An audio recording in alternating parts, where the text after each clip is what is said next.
له أشهد أن لا إله إلا الله وحده لا شريك له ونشهد أن سيدنا وحبيبنا ومولانا محمد صلى الله عليه وعلى آله وأصحابه وبارك وسلم تسليما كثيرا أما بعد فأعوذ بالله من الشيطان الرجيم بسم الله الرحمن الرحيم قل إن كنتم تحبون الله فاتبعوني يحببكم الله وقال الله تعالى بسم الله الرحمن الرحيم وكذلك جعلناكم أمة وسطا لتكونوا شهداء على الناس ويكون الرسول عليكم شهيدا وقال رسول الله صلى الله عليه وسلم تركت فيكم أمرين لن تضلوا ما تمسكتم بهما كتاب الله وسنة رسوله أو كما قال عليه الصلاة والسلام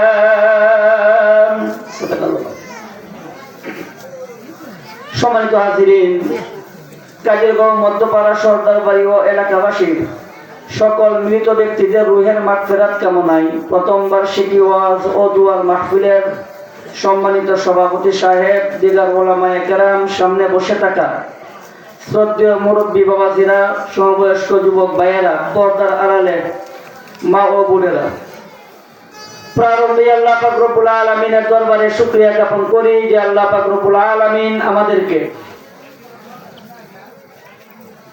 অনেক মানুষ থেকে যাচাই বাছাই করে আমাদেরকে এনে বসাইছেন। এই জন্য আল্লাহ পাক রব্বুল আলামিনের দরবারে শুকরিয়া জ্ঞাপন করি। সকলেই বলি আলহামদুলিল্লাহ।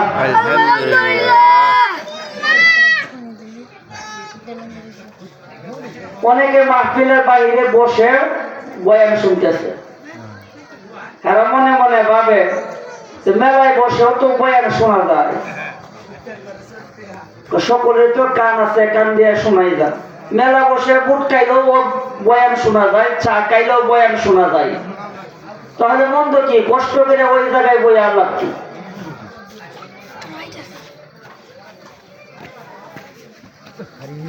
অথচ এখানে বসে আলোচনা শোনা আর বাহির থেকে আলোচনা শোনার মধ্যে আসমান এবং জমিনের পার্থক্য। আমি বাহিরে যারা আছেন সকলকে উদারত আহ্বান জানাবো, দয়া করে প্যান্ডেলের নিচে চলে আসি। বাৎসরিক একটা ক্লাস হয় আর পাবলিকের জন্য এটা।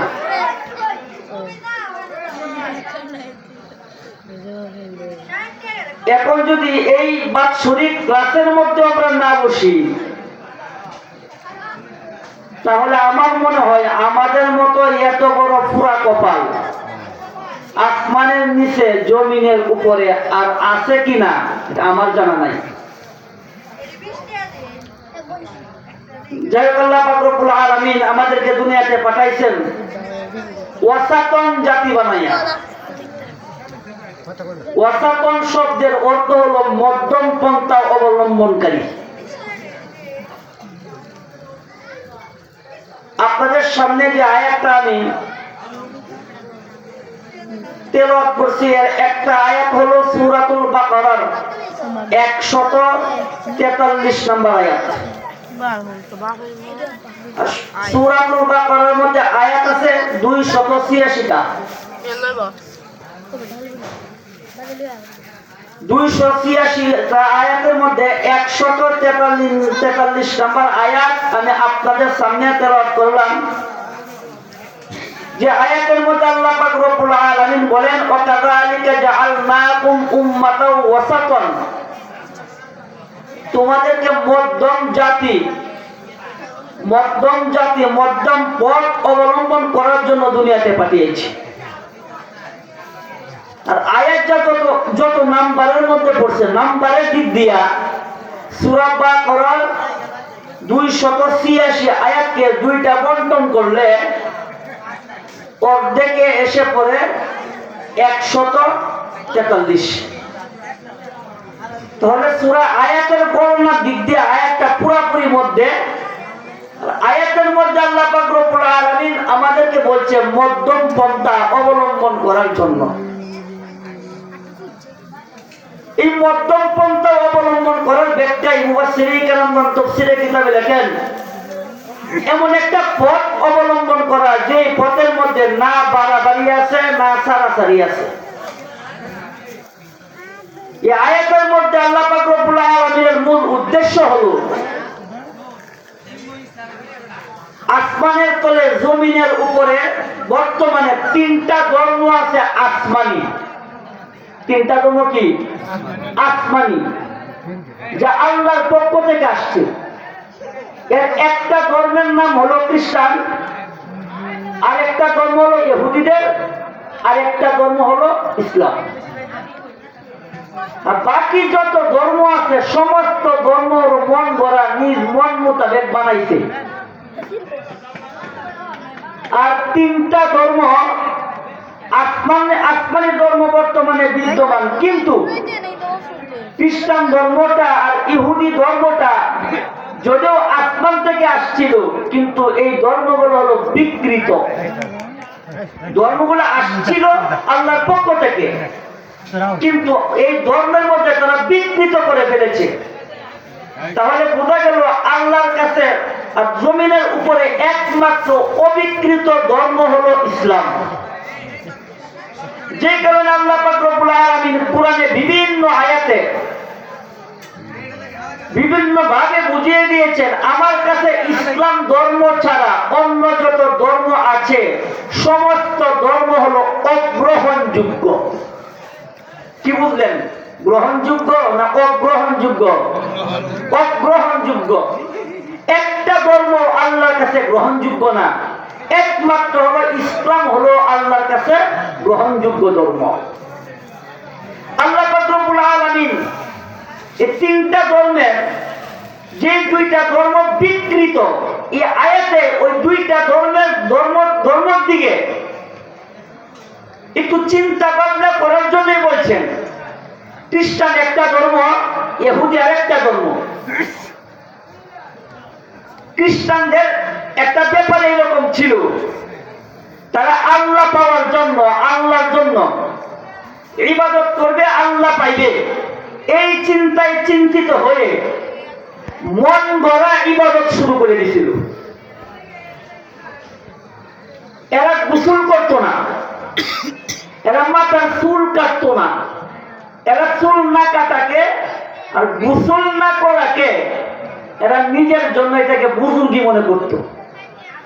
তারা মনে করে চুল যতক্ষণ কাটবো আর যতক্ষণ আমি গোসল করবো এতক্ষণে তো ভালো ইবাদত করতে পারি। কিন্তু আমাদের শরিয়া কি বলে? পবিত্রতা হাসিল ছাড়া ইবাদত কবুল হইতো না, পবিত্রতা হাসিল করতে হয়।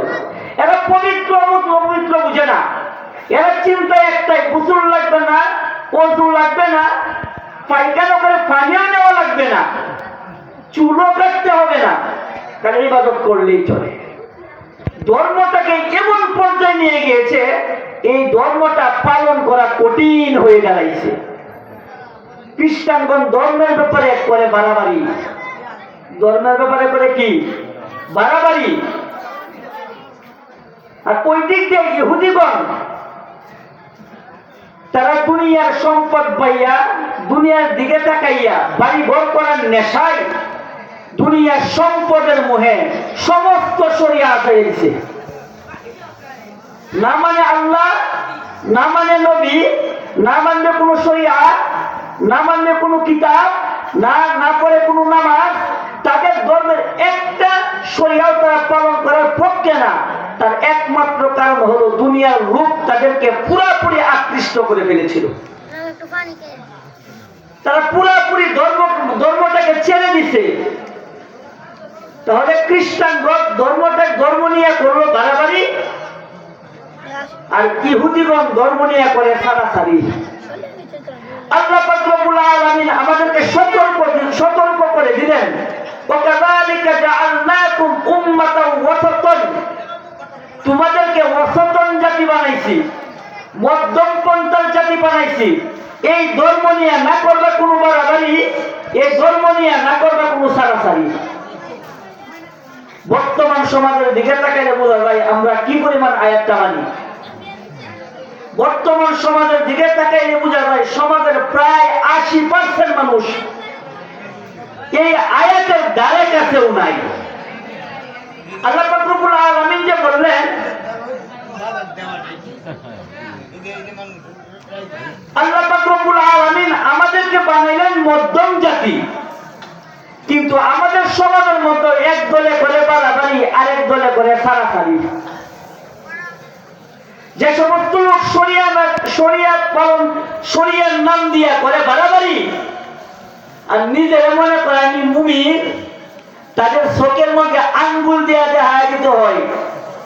সূরা বাকারার 143 নম্বর আয়াতটা, যে দেখ আল্লাহ কি বলছে আর তোর আমল কোন জায়গায় নিছস। উদাহরণত সামনের মাসে আসতেছে শাবান মাস। এই শাবান মাসে একটা রাত্র আছে শবে বরাত, না নাই? এই শবে বরাত রাত্র নিয়ে এক দলে করে বাড়াবাড়ি, আরেক দলে করে ছাড়াছাড়ি। যে সমস্ত মানুষ শবে বরাত নিয়ে করে বাড়াবাড়ি, তারা মন বলে দলিল দিয়ে আর বলে শবে বরাত রাত্রে মিষ্টি খাইতে হবে, পায়েস খেতে হবে, এরকম রুটি খেতে হবে, গুস্ত খেতে হবে। এই রাত্রে ভালো ভালো খাবার খাইলে সারা বছর আল্লাহ ভালো ভালো খাবার খাওয়া। এদের চিন্তাধারা এরকম, তাদের চিন্তাটাই এরকম। তারা মনে মনে এটাই ভাবে এই রাত্রে আবার বাতি ধরাইতে হবে। সারা বছর নামাজের নাম নাই, শবে বরাতের রাত্রে নামাজ পড়া লাগবে। শবে বরাতের রাত্রে সারা রাত শবে বরাত নাম দিয়া নফল পরে উল্টায় লাইতেছে। নফল পড়িয়া পরে ফজরের নামাজের আগে যখন গেল ঘুমাইতে, বিবি সাহাবাকে বলে আমরা ডাক ডুক দিও না, সারা রাত নামাজ পড়েছি। কত বড় বুজুর্গ, সারা রাত নামাজ পড়ে আসছে, ফজরের নামাজের খবর নাই। বিবি সাহেব ডাক দিয়ে বলে আমারে ফজরের নামাজে ডাক দিবা না, কারণ আমি সারা রাত ইবাদত করছি, এখন আমি উঠবো বিকাল 3টার সময়। এর খবর গেল কই, এর জোহর গেল কই। কোন ব্যক্তি যদি একত্র ফজর কাজা করে, ওলামায়ে কেরামগণ বলেন একত্র ফজরের নামাজ কাজা করা 18,000 বার জিনা করার চেয়ে জঘন্য গুনাহ।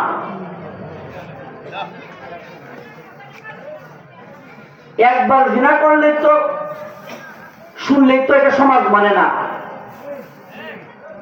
ব্যাখ্যায় মুহাদ্দিসিনে কেরামগণ বলেন যে মানুষ গুনাহ করে কোনো না কোনো কারণে, একটু বুঝেন কথা, মানুষ গুনাহ করে কোনো না কোনো কারণে। জব দেন, চুরি করে পেটের দায়ে, ডাকাতি করে ওই লোকে পেটের দায়ে, সুদটাও কোন না কোন একটা দাবি তুলবে আমি এই কারণে সুদ খাই, যদিও সুদ খাইলে মার সাথে জিনা করার সমান গুনাহ।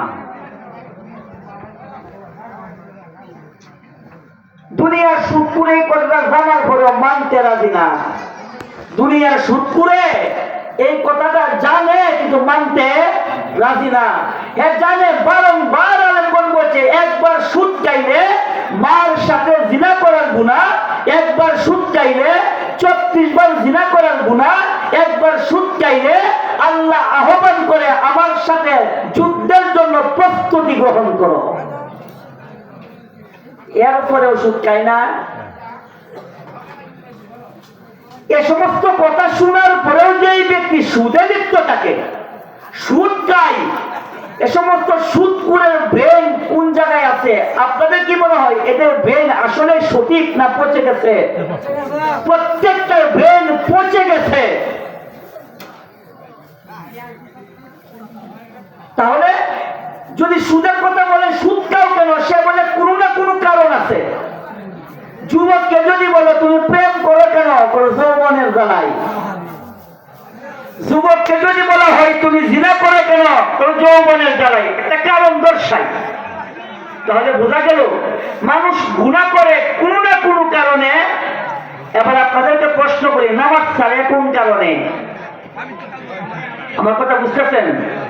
বলেন নামাজ পড়ে কোন কারণে, নামাজ ছাড়ে কোন কারণে? একটা কারণ বলেন, আমি এই জন্য আজকে নামাজ পড়ি নাই। কোন কারণ দেখাইতে পারবে?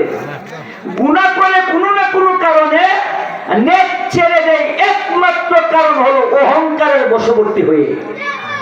নামাজ ছেড়ে দেয় মানুষ একমাত্র অহংকারের বশবর্তী হয়ে। এই জন্য গুনাহ করার চেয়ে নেক ছাড়ার গুনাহ সবচেয়ে বেশি। এই জন্য বলা হয় একত্র ফজরের নামাজ কাজা করা 18,000 বার জিনা করার চেয়ে জঘন্য গুনাহ। সারা শবে বরাত পড়ে ওই লোকে কি বলে না, ফজরের নামাজ পড়ে না। শবে বরাত সারা রাত কেন পড়ে? এর চিন্তাধারা হলো শবে বরাত পড়লেই বুঝি আল্লাহর ওলি হয়ে গেলাম। এই দলে করে শবে বরাত নিয়ে বাড়াবাড়ি না সঠিক? তাদের কাজটা সঠিক? এই রাত্রে সবাই খাওয়া, এই রাত্রে রুটি খাওয়া, এই রাত্রে আগুন ধরানো, এই রাত্রে পাক পাঞ্জাতন জ্বালানো, এই রাত্রিকে জিয়ারত করতে হবে, লাইলাতুল বরাতের নাম দিয়ে এই রাত্রে লাইলাতুল বরাত দিয়েই নামাজ পড়তে হবে।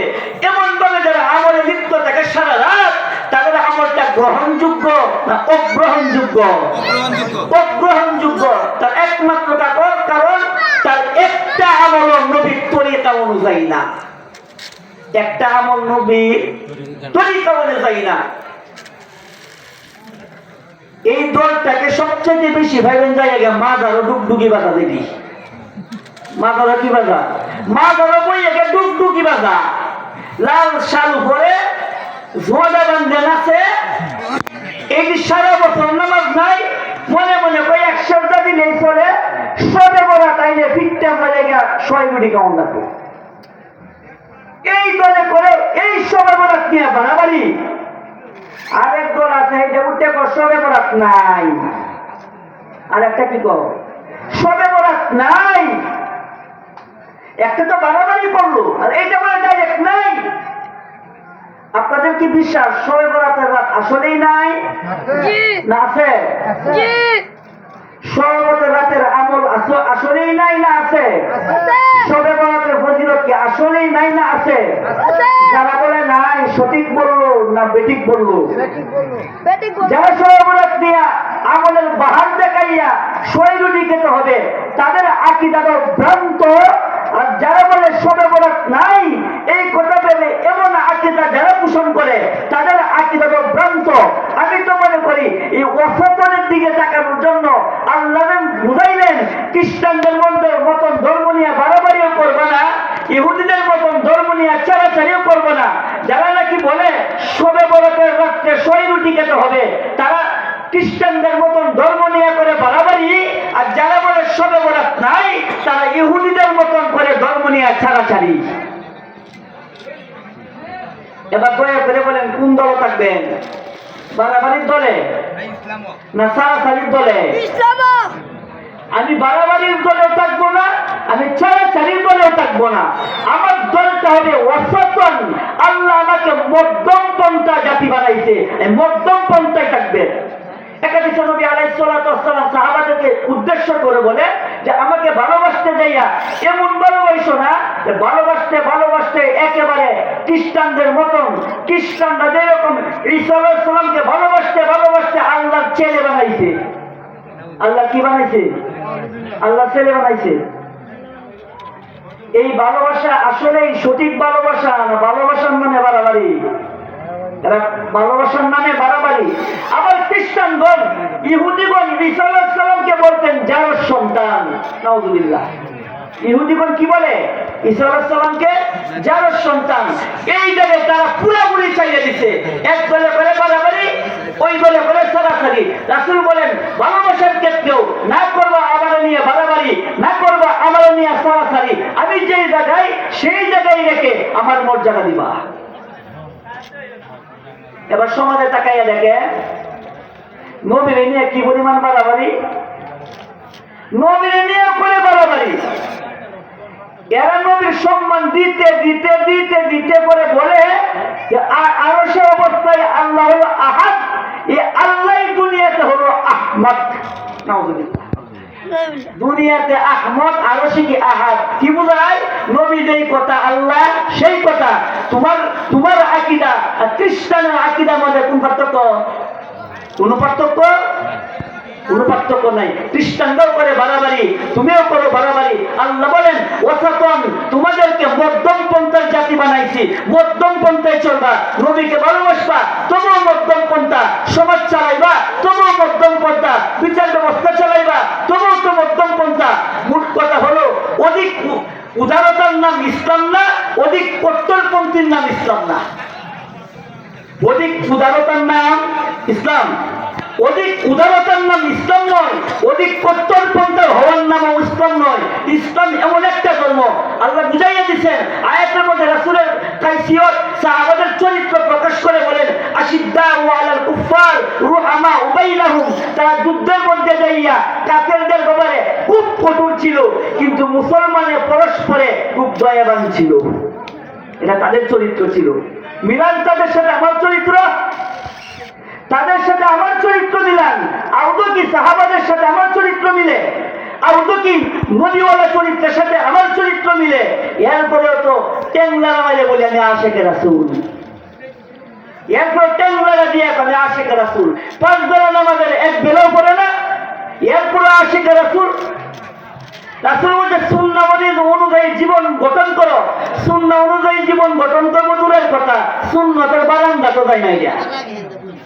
এ সুন্নতের বারান্দাও যায় না, এরপরে কি কয় আমি আশিকে রাসূল। ওলিবির সাহেব একটা ইয়া দেয়, উদাহরণ দেয়। বাংলাদেশের মধ্যে কিছু ফল আছে, ফলের সাথে নামের সাথে কানের কোনো মিল নাই। এর একটা ফলের নাম হলো আনারস। আনারস চিনেন তো? আনারস মানে রস ছাড়া, আনারস রস বিহীন। আপনারা কই আমরা কাজের মধ্যে আনারসের রস নাই, আসলে নাই না, রসে ভর্তি, রসে ভর্তি। নাম হলো আনারস, রস ছাড়া, রসে ভর্তি। আর একটা হলো বেদানা, দানা ছাড়া। বেদানা মানে কি? দানা ছাড়া। বেদানা দিচ্ছে, দানা নাই, দানার অভাব নাই, দানার অভাব নাই, নাম দিছে বেদানা। রসের অভাব নাই, নাম দিছে আনারস। সুন্নতের বালাই নাই, সুন্নতের তার দেহ থেকে শুরু করে তার স্বভাব, তার চরিত্র, তার দাড়ি, তার চলন, তার বলন, তার সিরাত, তার সুরত, একটার মতো সুন্নত নাই। এরপরেও তো আমি আশিকে রাসূল। এর কত নাম্বার বাটপার?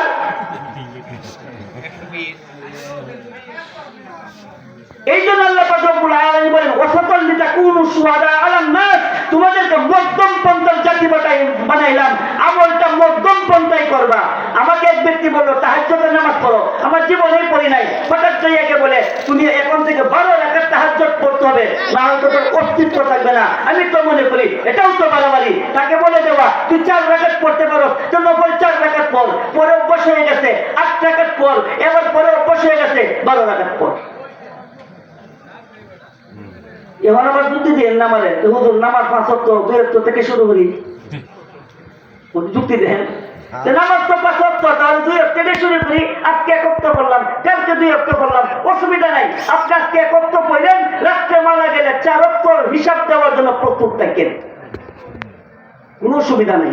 আপনি যদি মনে করেন 5 বেলা নামাজের 4 বেলা পড়বো না, 1 বেলা পড়বো, আপনার যদি এমন হিম্মত ওয়ালা হয়ে থাকেন, কাল কবরের মধ্যে, কাল কিয়ামতে যদি আজকে রাতে 4 রাকাতের হিসাব, 4 ওয়াক্তের হিসাব করে আর যদি বলে 4 ওয়াক্ত নামাজ কেন পড়লি না, আমার ভিতরে জবাবদিহিতা করার যদি ব্যবস্থা থাকে পড়ার দরকার নাই। আর যদি মনে করেন জবাবদিহিতার জবাব দেওয়ার কোনো ব্যবস্থা নাই, আপনাদের কি মনে হয় তাহলে পড়ার দরকার? পড়ার দরকার। এই জন্য ধর্ম নিয়ে না বাড়াবাড়ি করা, না সারাসারি করা, মধ্যম পন্থায় ধর্ম চালাইয়া দেওয়া, এটা এক ব্যাখ্যা। মুফাসসিরিনে কেরামগণ ওয়াসাতাল লিতাকুনু শুহাদা ব্যাখ্যাই দেখেন, যেটা বুখারীতে তাফসীর অধ্যায়ের মধ্যে যে ব্যাখ্যা আসছে, ইমাম বুখারী রাহমাতুল্লাহ আলাইহি হাদিস আনেন, নবী আলাইহিস সালাতু ওয়াস সালাম বলেন, কাল কিয়ামতে যখন নূহ আলাইহিস সালাতু ওয়াস সালামকে জিজ্ঞেস করা হবে, দুনিয়ার জমিনে তোমারে পাঠাইলাম আমার তাওহীদের বাণী বলা পৌঁছাইয়া দেওয়ার জন্য, আমার দিকে আহ্বান করার জন্য। আল্লাহর দিকে আহ্বান করার নাম হলো দাওয়াত, আল্লাহর কথা বান্দার কানে পৌঁছাইয়া দেওয়ার নাম হলো তাবলীগ। আল্লাহর দিকে আহ্বান করার নাম কি? দাওয়াত। আল্লাহর কথাগুলো বান্দার কানে পৌঁছায় দেওয়ার নাম তাবলীগ। না দাওয়াত ও তাবলীগ অন্য কোনো বিষয়। আল্লাহর কথাগুলো বান্দার কানে পৌঁছায় দেওয়ার নাম হলো তাবলীগ, আর আল্লাহর দিকে আহ্বান করার নাম হলো দাওয়াত। নূহ আলাইহিস সালাতু ওয়াস সালাম মানুষদেরকে আল্লাহর দিকে দাওয়াত দিলেন, তাবলীগ করলেন কত বছর? ৯৫০ বছর। কাল কিয়ামতে দাঁড়াইয়া আল্লাহ জিজ্ঞেস করবেন, তোমারে যে দুনিয়াতে পাঠাইলাম কি পরিমাণ দাওয়াত দিছিলা, কি পরিমাণ তাবলীগ করছিলা? এর একটু বিশ্লেষণ করি। তার উম্মতদেরকে যখন জিজ্ঞেস করা হবে, তোমাদের কাছে কি নূহ আলাইহিস সালাম গেছিল, ৯৫০ বছর দাওয়াত দিছিল? তারা ডাক দিয়ে বলেন, নূহ কেলা চিনেই না। কত বড় বাটপার! নূহ আলাইহিস সালাম ৯৫০ বছর দাওয়াত দিল, আর বাটপারের দল যাইয়া কি কয়, নূহ নবীকে আমরা চিনেই না, নূহ নামক নবী আমাদের কাছে জীবনে আইছেই না। কথাটা সত্য না মিথ্যা? যাহা মিথ্যা কথা। নূহ আলাইহিস সালাম বলেন, না আমি ৯৫০ বছর দাওয়াত দিছি। তার উম্মতে বলে ৯.৫ মিনিটের জন্য গেছে না। কয়টা দল হইল? আরে বলেন না, কয়টা দল হইল? দুইটা দল হইছে। এক নূহ আলাইহিস সালাম এক দলে একা, উনি বলেন ৯৫০ বছর দাওয়াত দিলাম, আর তার দলে কি কয় ৯.৫ সেকেন্ডের জন্য আমাদের কাছে যাই নাই। দুইটা দল যখন হয়ে গেল, সাক্ষ্য তো প্রয়োজন। সাক্ষী দিবে কে? কার পক্ষে কে সাক্ষী দিবে? ওই জায়গায় সাক্ষী দেওয়ার ব্যবস্থাপনায় আমাদের সবার আছে। টেহা খাওয়াইলে সাক্ষী পাওয়া যায়, টাকা খাওয়াইলেই সাক্ষী পাওয়া যায়। দরবার হোক যাই হোক, শক্তিশালী যদি দল হয়, আর যদি টাকার চিটানো যায়, মিথ্যা সাক্ষ্যের অভাব পড়ে না। এক হাদিসে নবী আলাইহিস সালাতু ওয়াস সালাম বলেন, কোন ব্যক্তি যদি টাকার লোভে টাকা খাইয়া মিথ্যা সাক্ষ্য দেয়, আর এই জন্য সে জয়যুক্ত হয়ে যায়, সে জেনে রাখো তার গলার মধ্যে যেন জাহান্নামের মালা লটকাইছে। সমাজের মানুষ বুঝে রাখেন, সাক্ষ্য জমি ছাড়া দেন, তাহলে হাদিসটা বুঝে সাক্ষ্য দিয়ে কাল কিয়ামতে জাহান্নামের মালা গলায় নেওয়ার জন্য প্রস্তুতি গ্রহণ করে দেন। এবার সাক্ষ্যের তো প্রয়োজন, ওই জায়গায় সাক্ষ্য দিবে কে? এবার আল্লাহ পাক রব্বুল আলামিন আর কাউকে ডাকবেন না, একমাত্র আমাদেরকে ডাকবেন। মুহাম্মদুর রাসূলুল্লাহ সাল্লাল্লাহু আলাইহি ওয়াসাল্লামের উম্মতদেরকে ডাকবেন, এই তোমরা এদিকে আসো, তোমরা এদিকে আসো। নূহ আলাইহিস সালাম বলতেছে ৯৫০ বছর দাওয়াত দিছে, তার উম্মতে কথা দাওয়াত দিছেই না। তোমাদের কি বাক্য? তোমাদের কি কথা? তারা বলতেছেন এই উম্মতে মুহাম্মাদি যাইয়া বলেন যে এই জায়গার মধ্যে নূহ আলাইহিস সালাম যে বললেন ৯৫০ বছর দাওয়াত দিছেন, এই কথাটা ১০০% সত্য। আর তার উম্মত যে বলে ১ মিনিটের দাওয়াত দেই নাই, এই কথাটা ১০০% মিথ্যা। প্রশ্ন করা হবে, তোমরা কি নূহ আলাইহিস সালাম যুগে জন্ম নিছিলা? বলে না। তোমরা দেখছিলা? বলে না। দেখেও নাই, জন্মও নেও নাই, এরপরে কেমনে বললা নূহ আলাইহিস সালাম ৯৫০ বছর দাওয়াত দিলেন? তখন বলেন, ও আল্লাহ, আপনি আমাদের কাছে যে নবীকে পাঠাইছিলেন, সেই নবীর কাছে একটা কিতাব পাঠিয়েছিলেন, আল কোরআন। কোরআনের মধ্যে পাইছি, আলেমদের মুখে শুনছি, কোরআনের তাফসীরের মধ্যে পাইছি, হাদিসের মধ্যে পাইছি, নূহ আলাইহিস সালাম ৯৫০ বছর দাওয়াত দিছে। আমাদের সাক্ষ্য যদি মিথ্যা হয়, কোরআনটাও মিথ্যা, হাদিসটাও মিথ্যা। আমাদের সাক্ষ্য যদি মিথ্যা হয়, কুরআনও মিথ্যা আর হাদিসও মিথ্যা। কুরআনের কথা যদি সত্য হয়ে থাকে, হাদিসের কথা যদি সত্য হয়ে থাকে, তাহলে আমাদের সাক্ষ্যটাও 100% সত্য। আল্লাহ পাক রব্বুল আলামিন ওই যে সাক্ষ্যটা দিব, ওই সাক্ষ্যের জন্য আল্লাহ পাক রব্বুল আলামিন বলেন, ওয়াসাতাল লিতাকুনু শুহাদা আলান নাস। লিতাকুনু শুহাদা, তোমরা সাক্ষ্য দিবা ওই জায়গায়। কয় দলে কাজে লাগতে যাইয়া? কয় দল? নূহ আলাইহিস সালাম আর তার উম্মত কয় দল হলো? দুই দল। দুই দলের ঝগড়া মিটাইছে কয় দল যাইয়া? এক দল। দলের নাম উম্মতে মুহাম্মাদি। দুই দলকে মিলাইতে গেলে এক দলের সাইডে কারণই লাগে না মধ্যে কারণই লাগে? হ্যাঁ, দুই লোকে ঝগড়া করতেছে, এদেরকে ফিরাইতে গেলে একবারে বিছানা দ্বারাই ফিরাইবেন, হেরে টানতে নিয়ে গেলে হেঁটে উল্টাকে বাড়ি একটা। দুজনকে যদি ফিরাইতে হয়, শান্তি বজায় রাখতে হয়, মধ্যে দাঁড়াইতে হয়।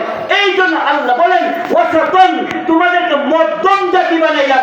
ওই যখন যাইয়া যখন দুই দলে ঝগড়া করবে, এক দলে বলবে দাওয়াত দেই নাই, আরেক দলে বলবে দাওয়াত দিছে, তখন তোমরা সাক্ষ্য দিয়া দুই দলের যে ঝগড়া এটা মীমাংসা করবা। এই জন্যই তো তোমাদেরকে পাঠাইছি, এই জন্যই তোমাদেরকে পাঠাইছি। আল্লাহ পাক রব্বুল আলামিন যখন সাক্ষ্য যখন দিবেন আর তাই যখন বলবেন, আবার উম্মতে মুহাম্মাদের পক্ষেও সাক্ষ্য দাঁড়াইবে। আল্লাহ বলেন وَكَذَلِكَ جَعَلْنَاكُمْ أُمَّةً وَسَطًا لِتَكُونُوا شُهَدَاءَ عَلَى النَّاسِ وَيَكُونَ الرَّسُولُ عَلَيْكُمْ شَهِيدًا। তোমাদের পক্ষে তোমাদের জন্য মুহাম্মদুর রাসূলুল্লাহ সাক্ষ্য দিবেন। আমার উম্মত যে সাক্ষ্যটা দিছে এই সাক্ষ্যটা 100% সত্য। এই সাক্ষ্যটা 100% সত্য। তাহলে আয়াতটা দুই দিকে নির্ভর করে। আয়াতটা এক ব্যাখ্যা হলো আমাদেরকে ওয়াসাতন জাতি পাঠাইলেন কেন? ইসলামের ব্যাপারে না বাড়াবাড়ি করা যাবে, না চালাচালি করা যাবে, মধ্যম পন্থায় আমল চালাইতে হবে। আরেক ব্যাখ্যাই হলো কাল কিয়ামতে যখন ঝগড়া ফাসাদ শুরু হয়ে যাবে, নবী বলবেন দাওয়াত দিছি, উম্মত বলে দেই নাই, দুইজনের মধ্যে দাঁড়াইয়া মীমাংসা করে দিবে। প্রথম ব্যাখ্যাটা যাই, আমাদেরকে মধ্যম জাতি বানাইছে বাড়াবাড়ি আর চালাচালি না করার জন্য। এর মধ্যে কয়েকটা বিষয় শুধু আমাদের সমাজে যে ডিস্টার্ব গুলা, এই যে বলি এই বাড়াবাড়ি চালাচালি ওয়াসাতনের যে ডিস্টার্ব আমাদের সমাজে কয়েকটা, এই কয়টা শুধু বলি তাহলে আমাদের লাভ হবে।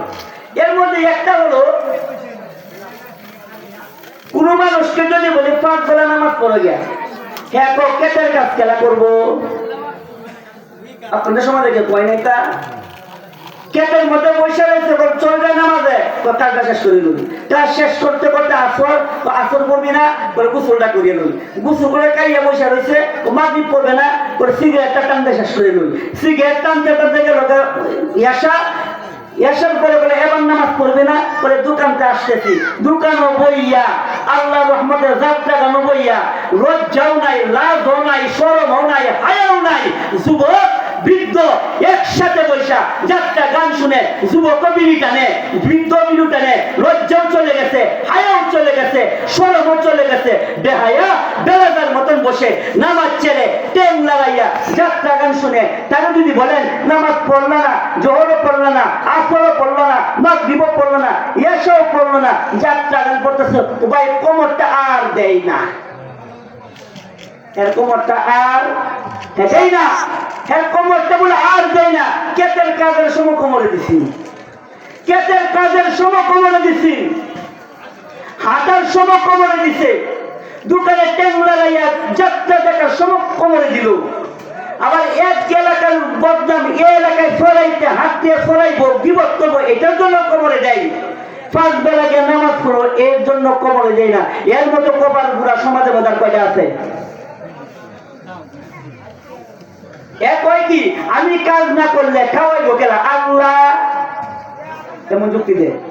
যদি বলে ভাই 3 দিলে তবলি গেল, বলে আমার কে দেখবো কেনা, আমার কে দেখবো কেনা? আবার যুক্তি মারে মৌলবীরা দেন তবলিগে জায়গা চিল্লার জায়গা বউ তো দেখো, কত বড় শয়তান না যুক্তি। হ্যাঁ কয় কি বউ তো দেখো। আনসারী সাহেব রহমতুল্লাহ বলতেন যারা বলে হুজুরা চিল্লাইটা 40 দিনের জন্য 120 দিনের জন্য, কেউ বা 1 বছরের জন্য বউ তো দেখোই, হুজুরে বলছিলেন যে তোমরা যে বিদেশ যাও 5 বছরের জন্য বউ কি শোনা নিবেন, জমা তুলে যাও। আজ পর্যন্ত শুনছেন হুজুরের কাছে চিল্লাই বা তবলিগের কাছে চিল্লাই, বউ ভাগ্যের কাছে গা আপনি আবার ইতিহাস শুনছেন, কিন্তু পত্রিকা খুললে অহরহ ঘটনা আছে। বিদেশির বউ পরকীয়ায় লিপ্ত, বিদেশির বউ পরকীয়ায় লিপ্ত। বোঝা গেল তুমি যে গেলে বিদেশ দুনিয়া কামাইবার জন্য, তোমার বউ বিভিন্ন জায়গায় পরকীয়ায় লিপ্ত। হুজুরতে গেলেন বা তবলিগের গেলেন 3 চিল্লার জন্য, তার ঘরের মধ্যে দিন রেখে গেলেন, আল্লাহ রাসূলকে রেখে গেলেন, তাদের মধ্যে দিন সহি বুঝ দিয়ে গেলেন, আল্লাহ পাক রব্বুল আলামিন স্বয়ং রহমত দ্বারা তাদেরকে বেষ্টনী করিয়ে রাখে। সুবহানাল্লাহ। কয় কি তবলিগ ভাই আমজেন খাওয়াইব কেলা। যে ব্যক্তি মনে মনে এই কথা ভাবে যে আমি কাজ না করে আল্লাহ খাওয়াইবেই না, আমি কাজ না করে খাওয়াবে না, ঘরে শুয়ে থাকলে খাওয়াবে না, আমার কাজ করতে হবে, আল্লাহ খাওয়াবে না, আল্লাহ কিছুই করে না, যা করার আমাকে করতে হবে, একে আর মুসলিম বলা যায় না, এর নাস্তিকে রূপান্তর হয়। কিসে রূপান্তর হয়? নাস্তিকে।